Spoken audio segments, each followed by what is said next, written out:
Hello,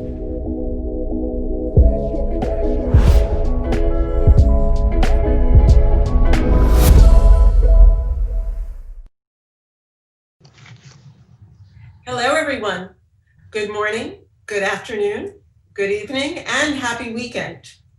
My name is Gerri Burton, and I am delighted and honored to be here at ASU GSB with this particular panel. I am honored to know everyone personally, and that makes it even better. We are thrilled to be across the globe. I think that this is a very unusual panel because it does span the globe. And what I'd like to do in introducing everyone is follow the sun. So I'm going to start from the East, where we are honored to have the Deputy Minister of Urban Affairs for Afghanistan, Minister Roshaan Wolusmal. Next, I'm going to travel to United Arab Emirates, where we are delighted to have Mr. Stephen Severance, who is the Head of Program Management and Marketing for Masdar City. Next, to, I think, my second home, Braga, Portugal, where we are honored to have Mayor Ricardo Rio. I am in New York, and to my dear friend, Mr. Peter Kallstrom, who is joining us at 6:30 a.m. from San Diego. Mm-hmm. So it is an honor, gentlemen, and I think this is going to be an amazing conversation. Before we begin, a couple of comments. The first is that as a moderator, my goal is for everyone to listen to you, not to me. So I will offer my comments and then be a little bit quiet, leaving the conversation to all of you. Second, I'd like to point out that beyond the globality of this panel, this is a very unusual point of view. We typically hear about education.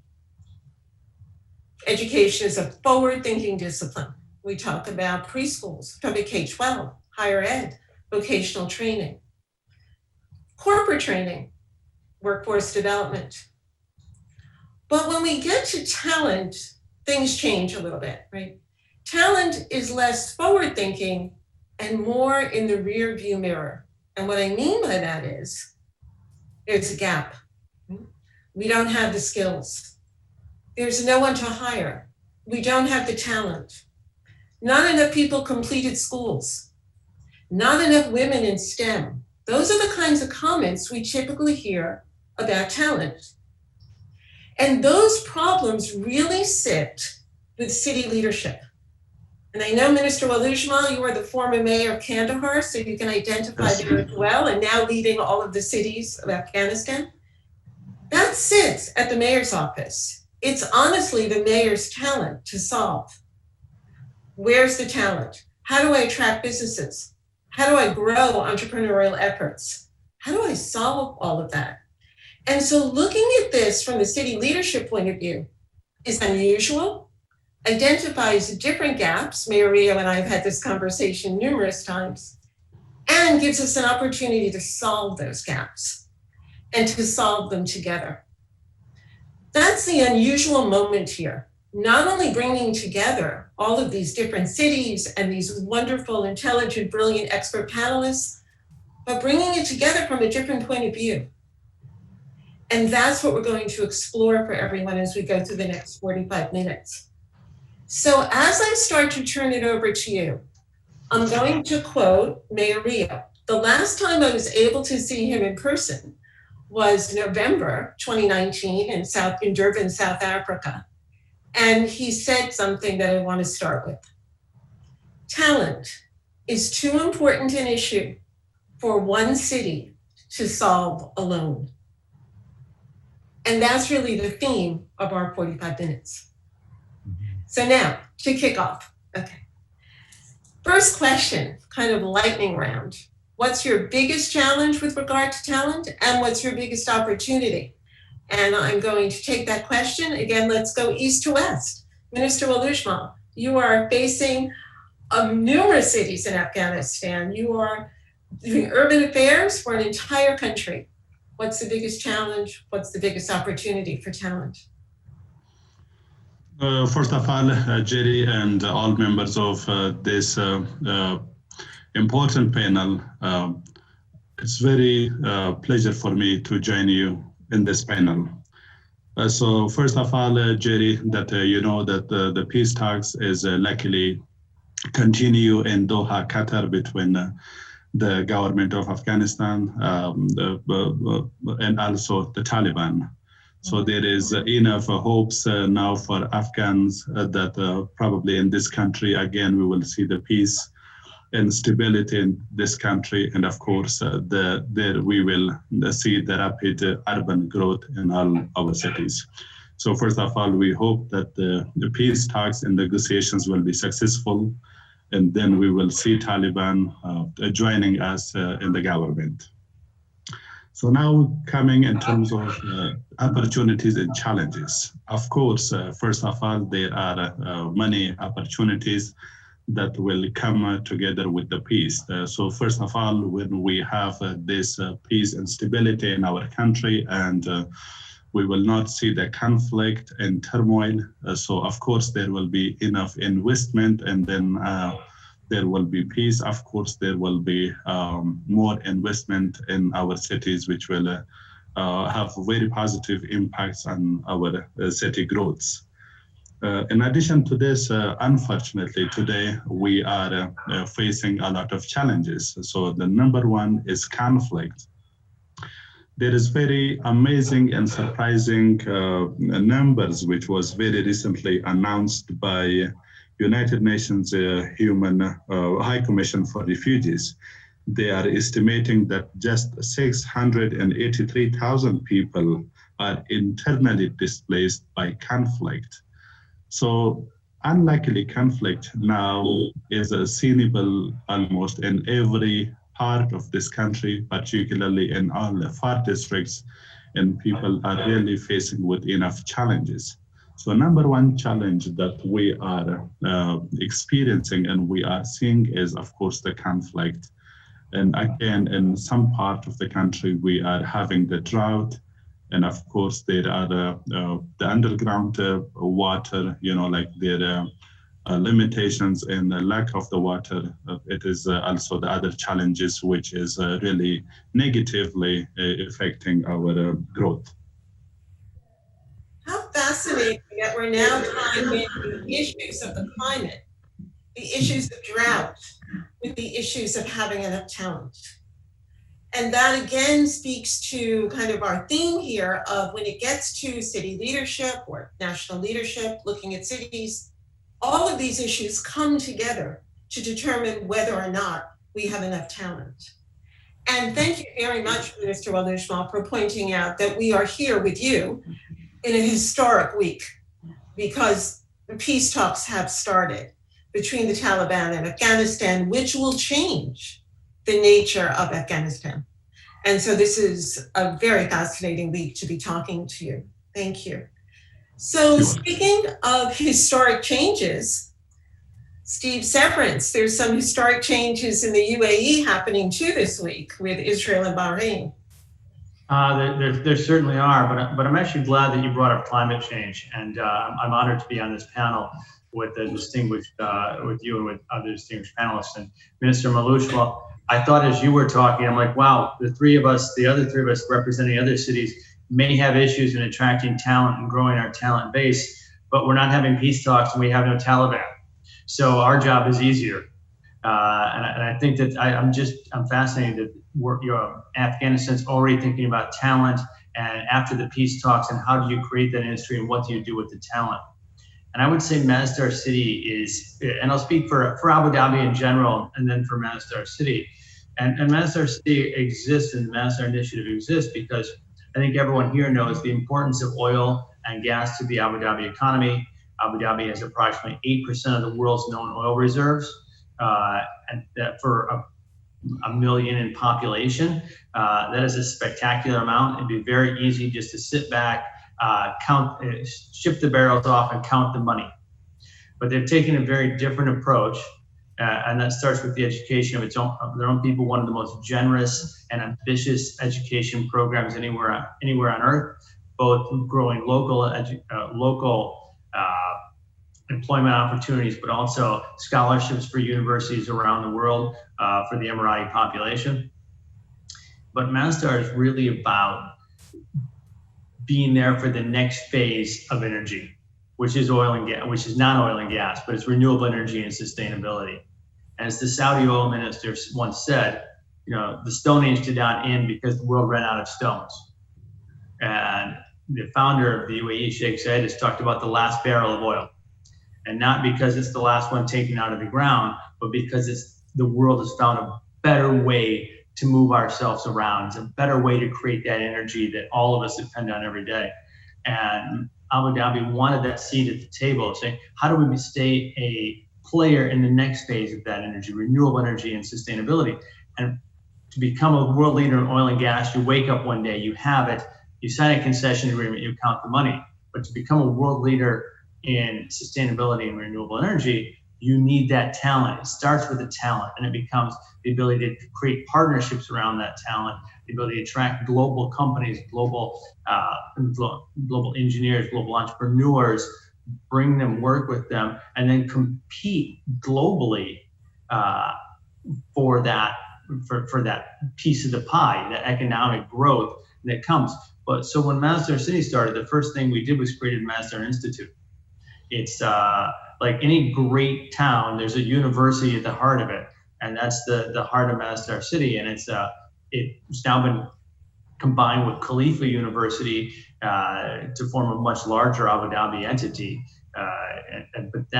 And now we're about to host the Mohammed bin Zayed University for Artificial Intelligence, which are words we weren't using 10 years ago when we started. Artificial intelligence, blockchain, IoT, these are all things that we didn't think about that didn't exist, but have been able to be a part of Masdar.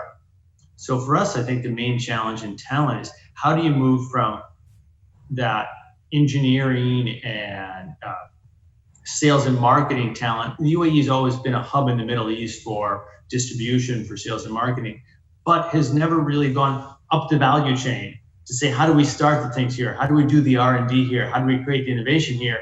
And then sell into the rest of the world. We've been a consumer of technology, but we want to be a producer of technology and producer of innovation. And that's what the Masdar initiative is about. Abu Dhabi's taken a step recently to help bring that out in establishing ADQ. So much like the Singapore approach, where you target companies around the world, bring them in and support them with there is no corporate tax. So that's the biggest break you can get. There's no corporate tax, there's no individual tax. So it's great for companies, it's great for their employees.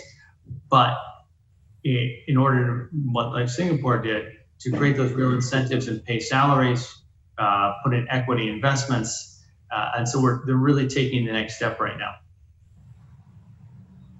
Thank you, Steve. And Mayor Rio and I have been privileged to be in Masdar City. It is a fascinating experience. It truly is a city of the future. And that appearance is both from its urban design and its appearance, as well as the thinking that goes behind it. So next, we will go to Mayor Rio. Well, hello, Gerri. It's a pleasure to meet you digitally today, and reviewing that trip to South Africa, which was in the good old times in which we met all together in the same place, as we were supposed to meet in San Diego a couple of months ago as well. So we are looking forward to that opportunity in the future. Well, greetings also to the other members of the panel, also to anybody who's following this conversation.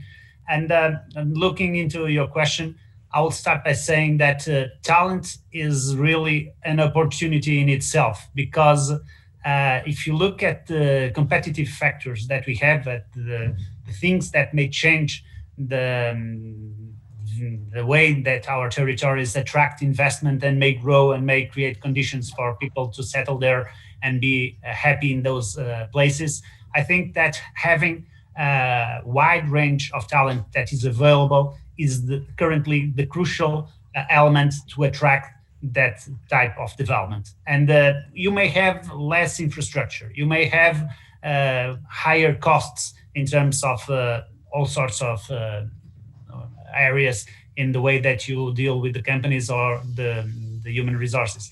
You may have a worse ecosystem to provide to the companies. But if you have enough talent so that they know that they can build upon it in that territory. That is the crucial element to attract investment and obviously to foster development of a city.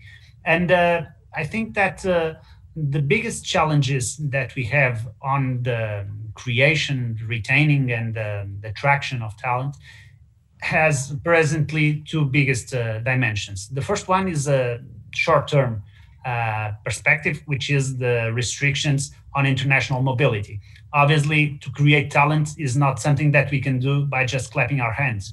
There's a lot of work to do. There's a lot of work to do on a long-term basis. You mentioned already the question of education. It's something that has to deal with all the institutions, with all the dimensions within a territory.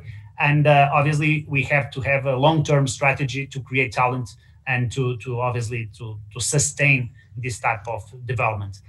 And so in the near term, the solution will be to provide international mobility. We can attract talent, and cities like Braga obviously are growing because we have a great quality of life, we have great opportunities, and so we can try to attract people in the near future to come to the city and obviously to create a source of feeding for this search of talent. But if you have international restrictions on mobility, like the ones that we have right now because of the pandemic, it's obviously a threat to this type of solution. Also, in the long term, there's also, and the mid-long term dimension is, there's also a challenge which has to deal with decentralization. Each country has its own reality, but obviously, I think that it is more beneficial for this type of strategies to allow the cities to have a bigger power on the creation of strategy for educational areas.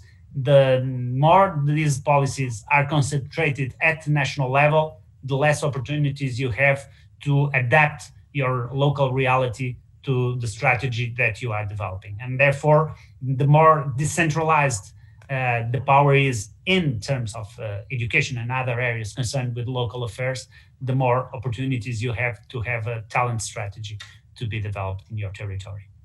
Interesting. Thank you for that. I'm going to go to Peter in San Diego, and I'm going to ask Peter, do you agree about centralization and decentralization of education strategy? You work in the schools a lot with the Workforce Development Partnership. Yes, and great to be with you all, and honored to be on the panel. Yes, all that everyone has said, and so many issues that are at the top of our list now in order to overcome the talent shortage. If you had asked me before the pandemic, it would have been inequity in our region because people just don't have the same opportunity based upon where they're born, and too many people in our world are defined by where the zip code of their birth. And if you happen to be born in a low income, socioeconomically challenged zip code, the high likelihood is that that's where you will be throughout adulthood. So we have to be very intentional about addressing that and reaching people where they are and providing opportunity.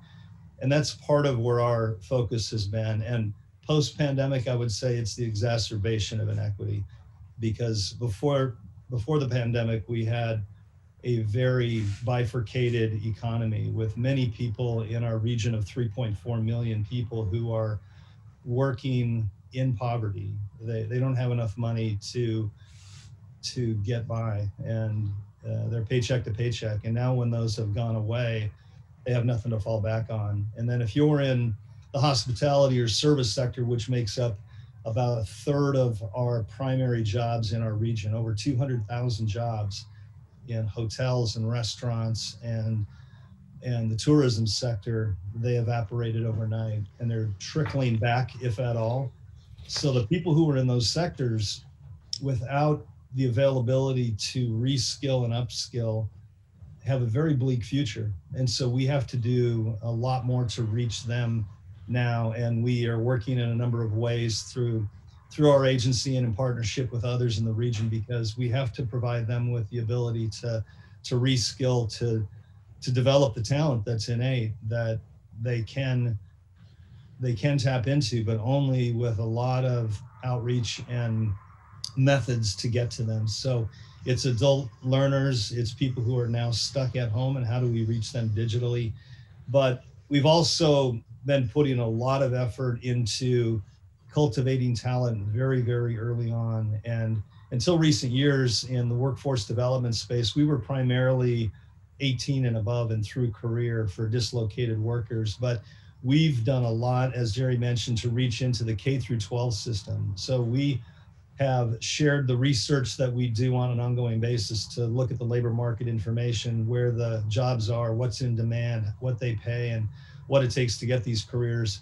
Created poster boards, created a unique website that educators now use to teach kids in grade school about what the careers are. Because imagine if you're a kid in our region, how would you even know what life sciences is? How would you even know what advanced manufacturing and these other innovative sectors that require a lot of unique skills? How would you even know what it would take to pursue those careers? You might be lucky to be born in that particular zip code with parents who are working at Qualcomm or high-end companies. If not, you don't have that opportunity. So we're trying to get that information in their hands early on so we can cultivate talent very early on, not wait for it to happen through happenstance. Thank you, Peter. Thank you all. That was a great beginning. I'd like to take us to the issue of skills. Earlier this year, back in the time when we were all in person, the World Economic Forum announced a reskilling revolution, which calls for upskilling and reskilling of 1 billion people by the year 2030.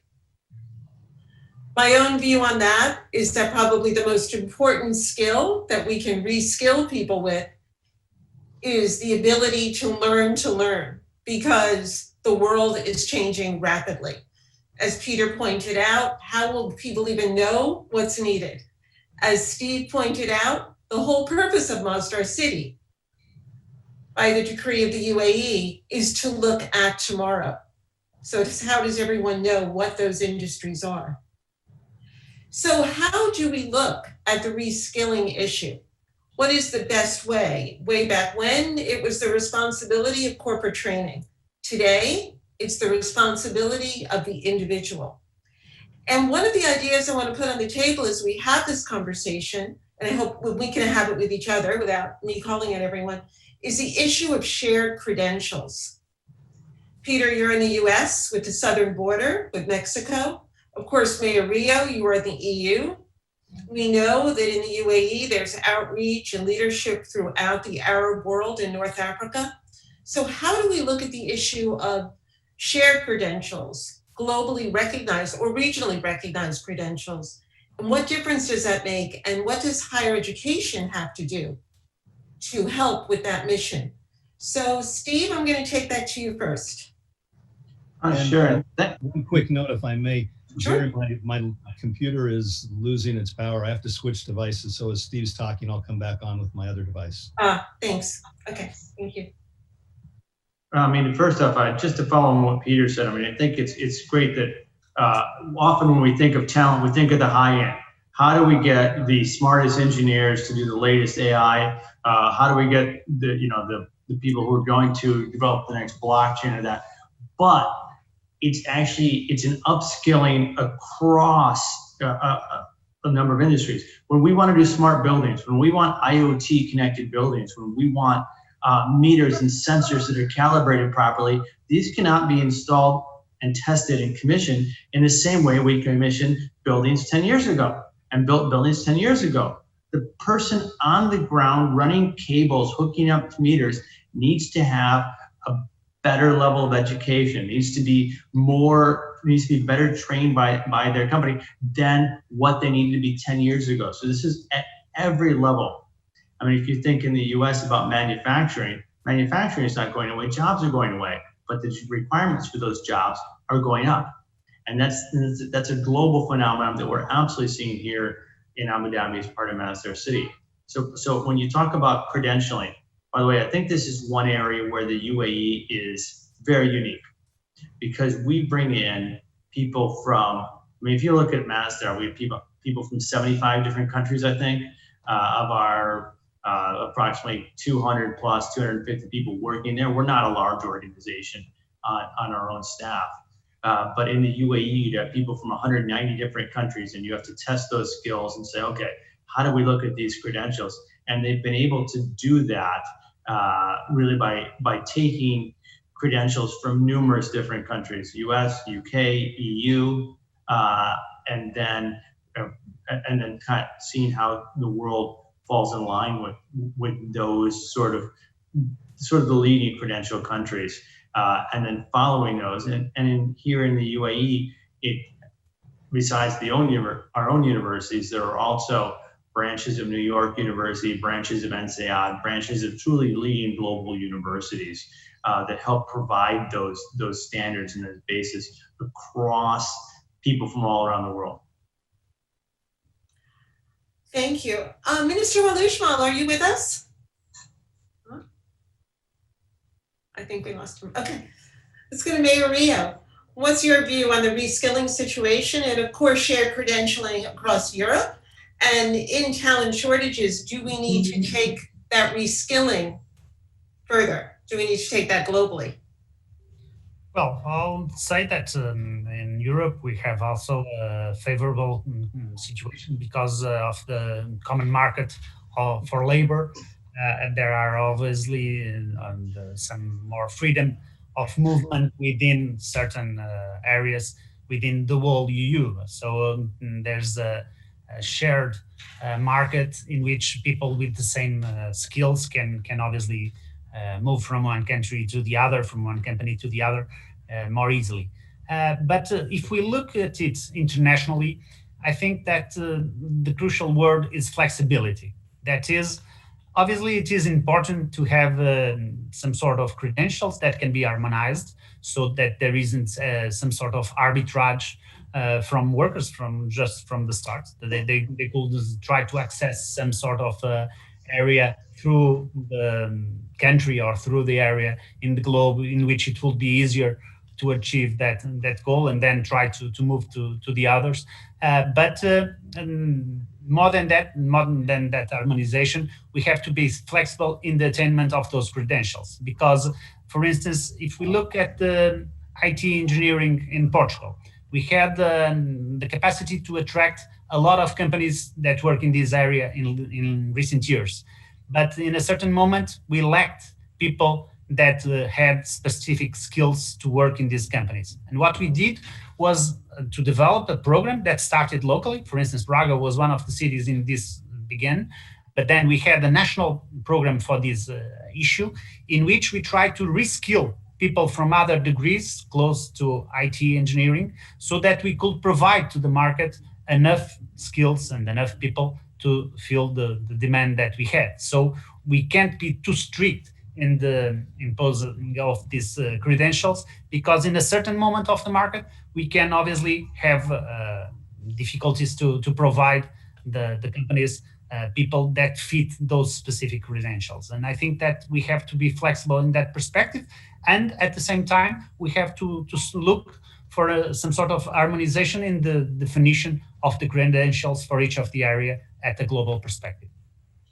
So if we were looking at greater flexibility and greater integration globally, what would that do for us in terms of leading talent, attracting talent?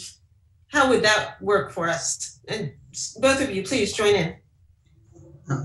Look, I think it presents both opportunities and challenges. It means that you don't need to be, I think what we're doing this around the world right now, and we're seeing the opportunity to get some really great people online in this call. We're also seeing the challenges of, we're dropping off. Guess what? We lost Afghanistan. And I hope we come back, because I think you provide such a fascinating perspective and a different one. But it also provides, I think it shows, you know what? The connectivity in Kabul may not be what it is in Abu Dhabi or San Diego or Braga or New York City where you are. But it shows we can collaborate across borders. We have more opportunities for those partnerships. But it also means that if you want people in a specific location, if I want people to come to Masdar City, guess what? The kind of people, when we're looking at talent around R&D and innovation, those people can work anywhere. And I think what all four of us panelists have in common is we are not the primary city or talent location in the jurisdictions that we're in.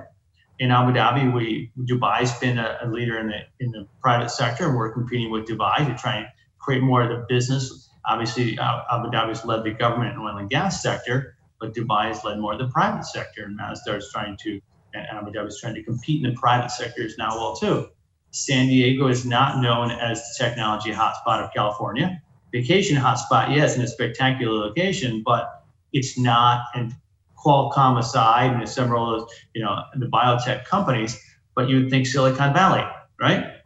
And in Portugal, you'd think, oh, well, prior to Mayor Rio being there, and Braga, the best and the brightest of Braga did not say, I want to stay in Braga. They probably moved down to Porto or further down to Lisbon or across to London, where salaries are probably higher. So we need to create both that quality of life that I think makes places like Braga and San Diego and Abu Dhabi so appealing, but also provide the economic incentives for the companies to be there. And I think one of the things you can look at is actually costs. That when you look at what's happening in costs around the world, especially California, but also a lot of places in Europe, where those high-tech centers are, costs are out of control. Not just for, as Peter mentioned, some of the more blue-collar workers, but even for entry-level engineers and higher-level engineers, that they're driving farther and farther away to get to places that have costs that they can afford to live in. Let me interject and ask everyone, how will remote work impact what Steve is talking about? So we now have places that were traditionally known as the hubs. We know that talent has moved to other hubs, hubs being Braga, hubs being San Diego, hubs being Masdar City and Abu Dhabi. And now we have the remote work issue. Mayor Rio, how do you anticipate that? Oh, that is quite a challenge as well, and a very tough question. But I will just go back to one of the comments that Steve made to say that actually it's one of the things that is very interesting when we look at the evolution of realities like ours. Who would say 10 years ago that one big multinational from Germany will create two big research and development centers in a city like Braga, in which Angela Merkel itself will be inaugurating them? That will be an impossible scenario. And I think that one of the biggest challenges that we have in the world is to create conditions to show the companies and to show the investors that there are some smaller realities that are as attractive, both for the investors, both for the workers, as the big cities that are obviously most notorious than ourselves. And I think that the teleworking it's not a problem on its own. It's something that we all have to deal with. And it's not only about the pandemics. I think that's a trend that will stay for the future, that the pandemics has accelerated this digital form of work. But it will still have to be matched with a physical presence. And I think that even from that perspective,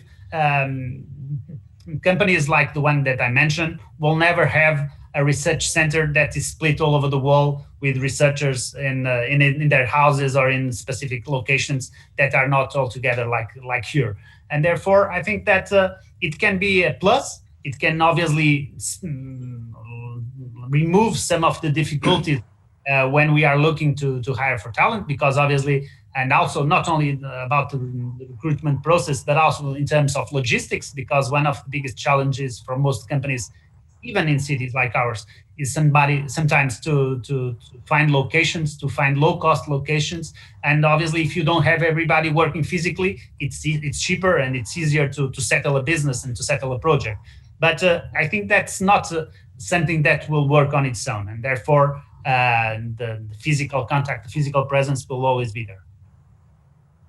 Peter, how are you finding the remote work situation impacting San Diego, which certainly looks to be a talent hub and attracts people for its lifestyle from San Francisco and Silicon Valley? So you're right, Steve, it's all the same situation.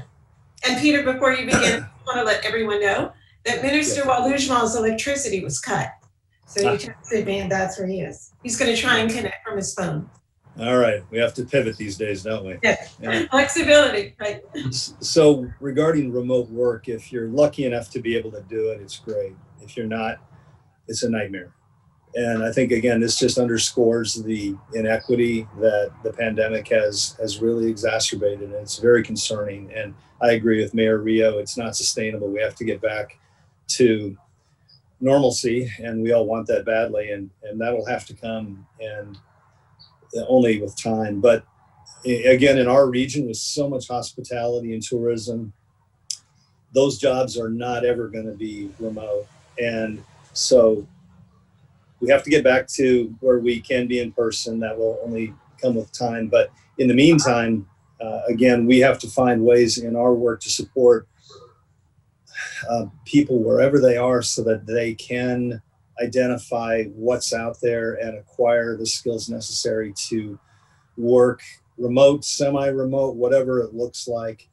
And this goes to your other question, Gerri, around credentials and how do we get folks with the necessary credentials and skills without having to go through a 4-year, 6-year degree, or even a 2-year degree. And this is one innovation that we put in place pre-pandemic. About 2 years ago now, we started up what's called an income share agreement program. This is alternative financing to student loans, and it allows people to get the credential within 9 to 12 months through higher education.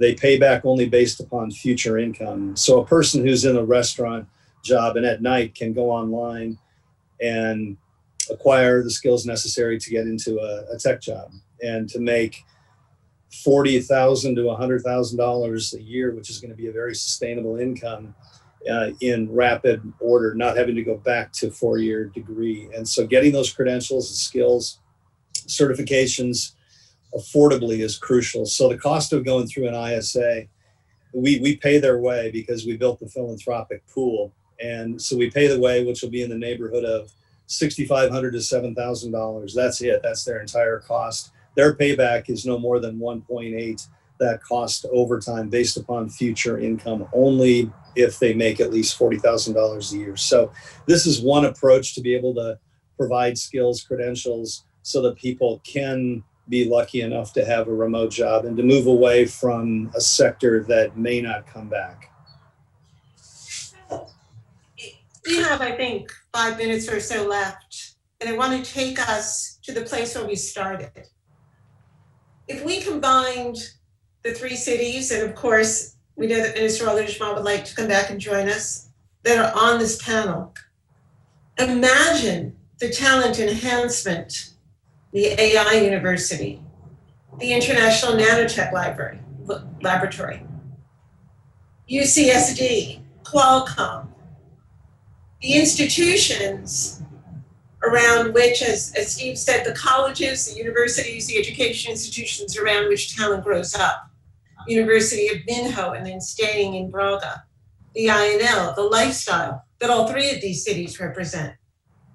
So as you look at this as a collective, rather than an individual city, what does the future of talent look like? Because we know that as soon as the virus goes away, all of us, young people especially, we talk in terms of cities. We travel to cities. I rarely say I'm an American, but I do say I'm a New Yorker. I say I'm going to Abu Dhabi, or I say I'm going to Masdar City, or I'm going to Braga, or I'm going to San Diego. We are all about cities as the change agents that we identify our cultures with. And all of the cultures on this panel, Braga's culture is amazing. It is one of the oldest cities in Europe. It is fascinating that Mayor Rio has taken such an old culture and moved it so forward and into innovation and design. When one sits at Masdar City, which we all hope to do in 2021, Steve, is to look at the cultures all around you and the combination of the culture, the old culture and the new designs. And of course, San Diego, the lifestyle and vacation culture of San Diego is one that we're all familiar with. So how do we bring this all together so that the future can take advantage of the different talent pools that we all have? So I'm going to take that question to Mayor Rio first. Well, Gerri, going back into my latest comment, I would say that there's some sort of a layer of cities which are not so known and so visible worldwide, Yep. are as attractive and that provide the same or even best quality of life and best conditions for development of investment and best conditions for innovation for scientists and for researchers and best access to education than any other. And this is not the thing about the second division of cities. It's because here the second division may be better. It's more the Champions League rather than the first division. And I think that having this type of network not only gives visibility as all these cities, there are many, we have these 4 here, but worldwide we have many other cities that have the same type of approach, the same requirements to be a smart talent city, as we like to call it in the GPM, in the Global Parliament of Mayors, which are cities that are obviously, I think, using a common word or expression, the cities of the future.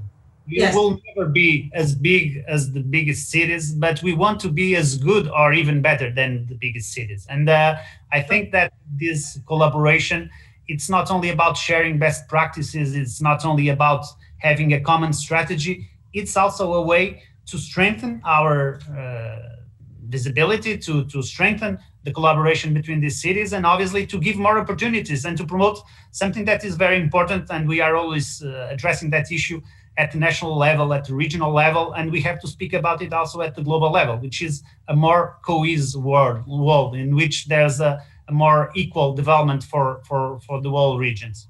Yes, wonderful. Thank you for that. Before we get to last words, we only have 2 minutes left. So Peter, 1 minute left. We're going to go. We're going to go on Mayor Rio's words. Peter, Steve, Mayor Rio, thank you for closing us out beautifully. This panel was all I hoped it would be and more. And I thank you all very much. And I look forward to seeing you and talking to you all again soon. Have a wonderful weekend, everyone. Thank you. Thank you all. Great to be with you. Thank you, everybody. Thank you. Take care.